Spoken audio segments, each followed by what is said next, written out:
maamulka gobolka maamulka degmada ee isla Gabiley wasiirka warshadaha xildhibaano ka tirsan golaha deegaanka Gabiley Sultan Ismaaciil Sultan Cabdiraxmaan ayaa maanta bilaabay gurmad biyo dhaamis oo ay ku gaarsiinayaan dadka ku nool deegaanada ay abaaruhu ka dhaceen halkaas oo ay maanta u baxeen 100 booyadood iyadoo biyo dhaamiskani socon doono ilaa inta la gaarsiinayo guud ahaanba dadkaasi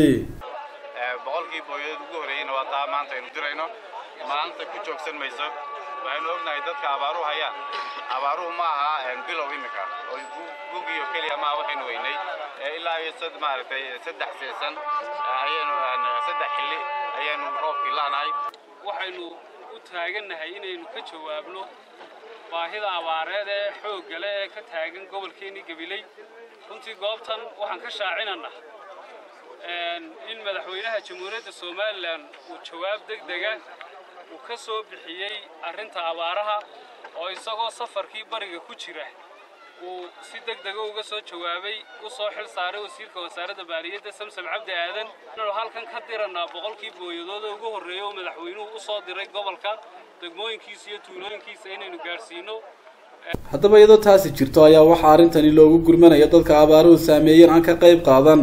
xildhibaanada golaha wakiilada ee ka soo jeeda gobolka Gabiley xildhibaan Cabdilaahi Balaag xildhibaan Bashiir Sheekh Xuseen Tugaale xildhibaan Xasan Cawaale xildhibaan Ibraahin Axmed Haybe iyo ganacsatada tijaarta ee gobolkani ka soo jeeda hase ahaatee waxa gurmadkani si toos ah uga qayb qaatay duqa degmada Gabiley mudane Maxamed Amiin Cumar Cabdi barasaabka gobolka Gabiley Mustafa Cabdi Ciise Shiine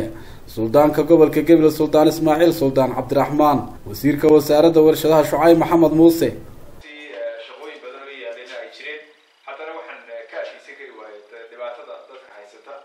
iyo baaqi barasaabka iyo maamulka gobolka degmada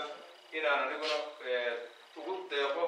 muxuu ahaa qadar lacageed oo kooban oo marka abaarta jirtay iyo dhibaatada taalo la eego aan waxba ka tirin baaq uga dirayna dhammaan hay'adaha dalka ku sugan inay arrinta ka qayb qaataan waxa aan jeebkayga ugu deeqaya $200 xildhibaanada kale ee golaha deegaanka waxa leeyahay dadkeena maadaama ay maanta dhibaataysiin hoob u baahan gobolkan waxa lagu xantay oo la siraahdaa tijaarta ugu waaweyn babala xaggan ay ka soo jeedaan soo lama yiraahdo maxay sugu hayaan